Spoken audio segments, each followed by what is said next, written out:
What's going on, Chiefs Kingdom? This is Daniel Harms with the RGR Football Channel, film analyst, and today we have another film room for you. We are going to get right into talking a little bit about the 2022 roster, who needs to step up, and we're going to start at the biggest positional need of someone to really step up and take hold of a rotational spot, something. Give us anything there. But first of all, if you're new to the channel, make sure you hit that like, hit the bell, and the sub for your benefit, for everybody else. Try to get to grow the RGR channel, and you also get the best content, the best news in Chiefs Kingdom. All right, make sure you hit that like. It helps out a lot. Now, right into it. We know that defensive end is the most depth lacking position on the roster, and really what it comes down to is the Chiefs are playing it close to the chest. They obviously drafted George Karlaftis. They're going to start alongside Frank Clark, who looks slimmer. Let's make no bones about it. He looks like he's dropped a little bit of weight, but we're going to see him in training camp if he's bulked up a bit back to what we're used to seeing. But maybe he's altered the way that he thinks about the way he has to win now. He used to be just a strength guy, and that didn't really work for him the last couple of seasons. We've really seen him get taken around the edge. Maybe he's trying to get a little more burst in that first step. We're going to find out. Training camp. George Karlaftis, how much is he going to improve? How much is Bobby Strope going to improve the flexibility in his ankles and his hips to at least corner? Maybe he can develop an all-around game where he can be a true number one defensive end on this defense. Obviously young, still a lot of room to grow. And if you missed the film review I did on him, you can go back through the RGR channel and find that for the full breakdown of the George Karlaftis film review coming out of Purdue. So today we're going to talk about specifically two guys that I think need to step up and can step up. Malik Herring excluded because there's no information on Malik Herring. There's no film. He hasn't played a down in the NFL. It's been 2 years since he stepped on a football field. So just expectations low. If he comes in and contributes at all, I'll be a happy camper. The dude probably was a day 2 pick coming out of Georgia. Hopefully he's going to have a bit more of that strength and collapse the pocket, because the dude was like 280 pounds. He's thicker than a lot of the defensive ends that the Chiefs even have on their roster. So I'll be interested to see what they do there. But today we're going to talk about two guys, like I said, Mike Dana, Joshua Kaindoh. Kaindoh only played 3 games last season, so we can glean what we can from that. But we're going to start off talking about Mike Dana, his 3rd year in this defense. We know pretty much what he is. All really for me is it's about timing. So let's go ahead and get into it. Mike Dana's down here on the bottom of your screen. This is more of a wide defensive end positioning. And when it comes to Mike Dana, I think that there can be a little bit of optimism, because while I do think he's a limited pass rusher, he shows signs and flashes. Again, this is more of a cornering. He's not a bendy dude, but what he did here is that he times it well. He makes sure that he's attacking, okay? Attacks the outside. We have the tackle now turned almost perpendicular to the sideline.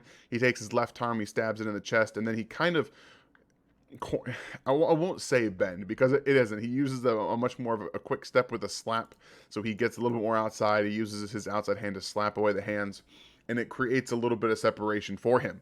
So what he does with it is that he takes this and then goes down the line.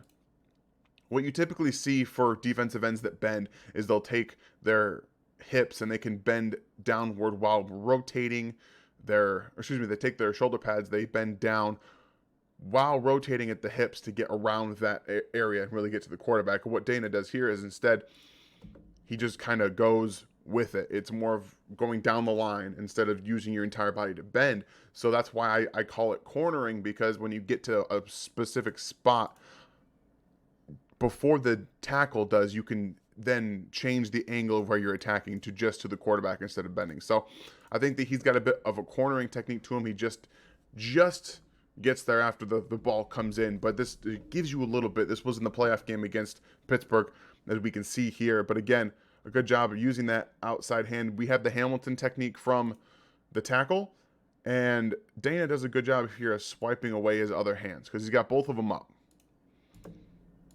So boom, right there. He comes in, swipes through, disengages with that Hamilton grip from the tackle, and then he's able to get to Ben Roethlisberger. So there's some flashes here of actually using a pass rush plan, but the predominance of his sacks last year came in a 2-game, actually all of them, not predominance. Every single one of his sacks in the regular season came in a 2-game stretch against early in the season against the Chargers and the Eagles, and that was when he was playing over 65% of the snaps because Frank Clark had yet to play a snap in the season, and they had Chris Jones at defensive end as well. So what we know about Mike Dana is he's typically a cleanup guy.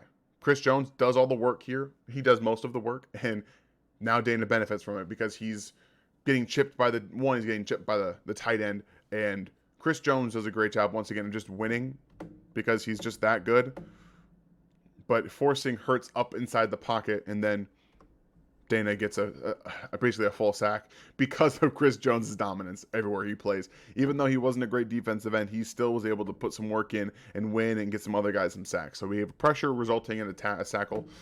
Sackle, that's a good one. A sack for Mike Dana. Now, once again, down here at the bottom of your screen, this is really where I think that he needs to be a bit better. Speed it up. Because he actually shows a pretty decent spin move technique. It's just the problem here is that he gets too far upfield before he executes it. So he has right now is where you need to do it. You have everything. You use that long arm, use that left arm, jab that tackle. You have the chip coming from the running back, but you have this gigantic gap already. You don't need to take 3 or more steps upfield before you actually spin. You have to get to the quarterback. You have to. So speed up the process. This is a big problem with a lot of these defensive ends every single one of them. Every defensive end on the roster has a timing issue in their head. They cannot get it right. Frank Clark's spin move is the quickest, but again, he does a lot of this too, where he's too far upfield before he executes it. Use that left arm. Throw it into the chest of that tackle, move him, and spin at the same time. They have to speed up their own internal clock to get this down. He does just come away, but again, Jalen Hurts gets the ball off probably a little bit later than he should have and completes it for a first down on 3rd down. These are some problems with the Chiefs' defensive ends. I do think that Mike Dana has more pass rush upside than he gets credit for, but he's very much a finished product.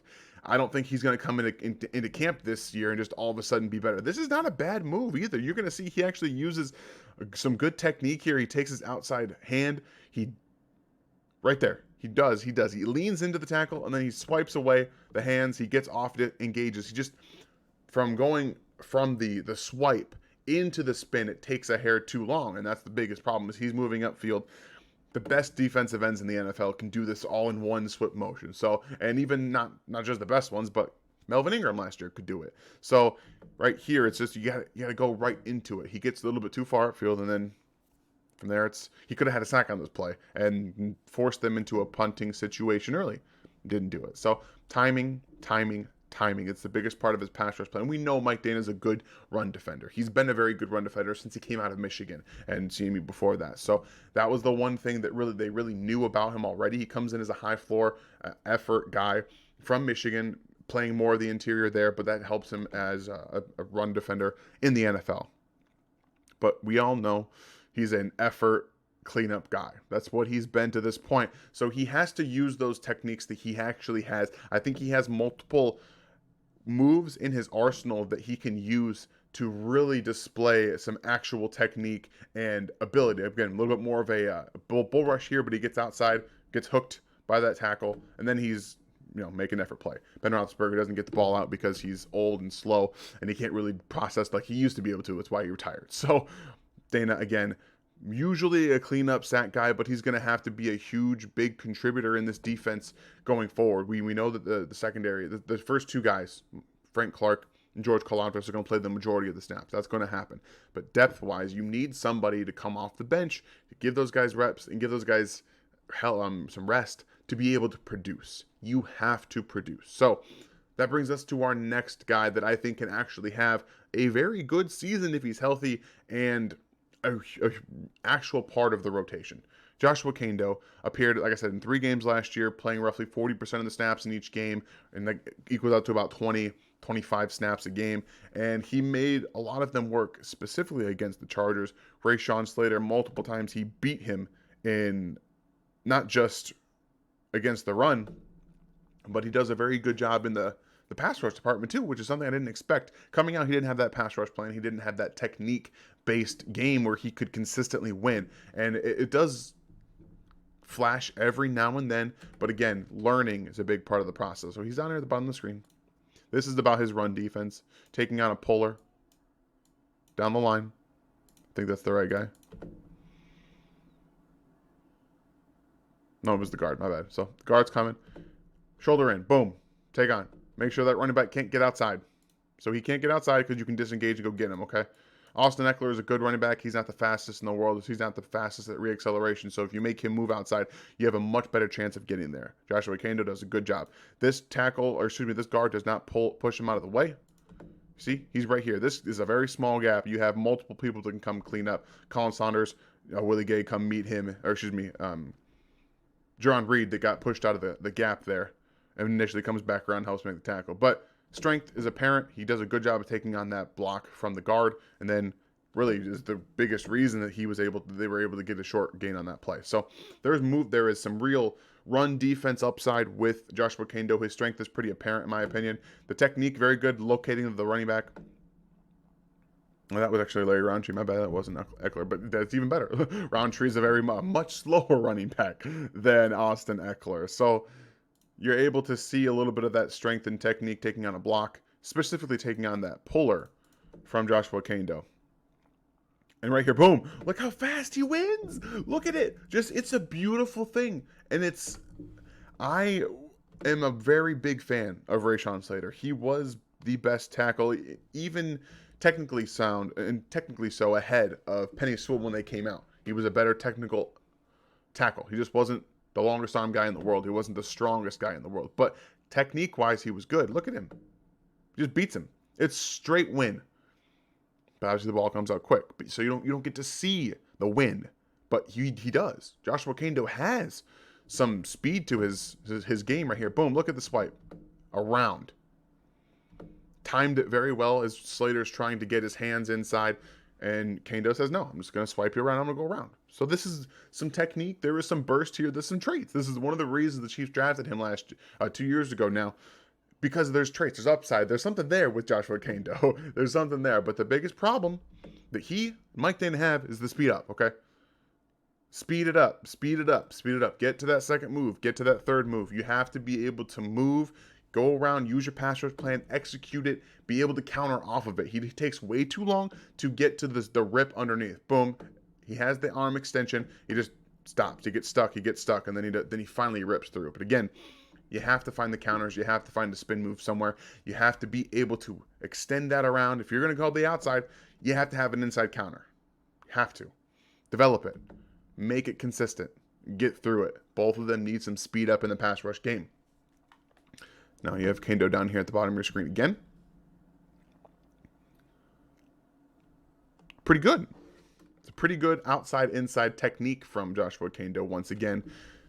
Setting it up. He just takes a jab step to the outside just a little bit, and then he just runs inside as soon as he sees that the hole open a little bit. So he does a good job of recognizing that he can see it. So you're going to see it's really more of a hesitation move instead of a jab. So he comes down at an angle and then hesitation. So we have, boom, here, I'm coming out a little bit and I see this gap. I can take in that gap. I can go there. Boom, some explosion, and then he gets down, okay? Key point of getting through a gap is being able to get your body weight down. And while he's not the most athletic guy in the world, he has some bend to his game. He has some athletic momentum. He can shift some speed to power. He does a very good job here of transferring that and getting through that gap. Like, that's what you're looking for. So there's a lot of athletic upside for a guy who's probably the more athletic defensive end on this roster than just about anybody they have. So there's some reps that can be had. And when you can show that you can beat Rashawn Slater, like we saw earlier, and then you have this ability here to really use your speed to get downhill, I think that there's enough to be said from a year with Cullen. I think that this is going to be a test of this defensive line, this new defensive line coach, a guy who believes they can get a lot out of Chris Jones, a lot out of Frank Clark. And now I'm hoping to see some actual improvement, some more improvement from Joshua Kendo. A lot to like about the traits and the flashes. Whoa, that's not good. You can't see that. There's a lot to like about what Joshua Kendo offers from a traits perspective. Again, that's one of the big things coming out of Florida State that you can't know.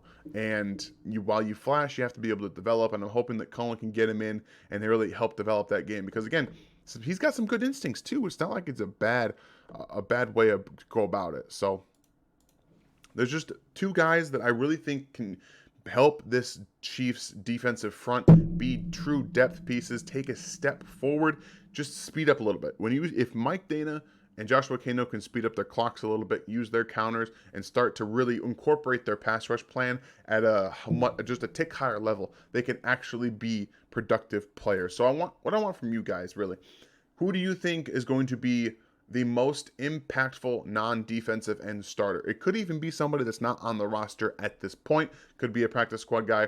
Could be anybody you want. I want to hear. Even could be a tackle. Could be a tackle, defensive end. I don't care. Someone that you think is going to be the most impactful rotational player on this defensive line. I want to hear your thoughts. Please make sure, if you're new, hit that like, hit the sub, and the bell notification. Helps us out. Helps you out. Make sure you tune in tomorrow for Chief in the North with Ryan and Seth. Maybe I shall make another guest appearance. I had a lot of fun doing it with them last time and with Seth last week. So looking forward to that. And then you guys just keep in. We're going to try and get you through. These are mandatory camp weeks. So we're getting closer and closer to training camp. We're going to keep you as plugged in as we possibly can. I hope you guys have an absolutely fantastic day. Thanks for watching this video from the team at RGR Football. Click these videos to see more and subscribe to RGR Football.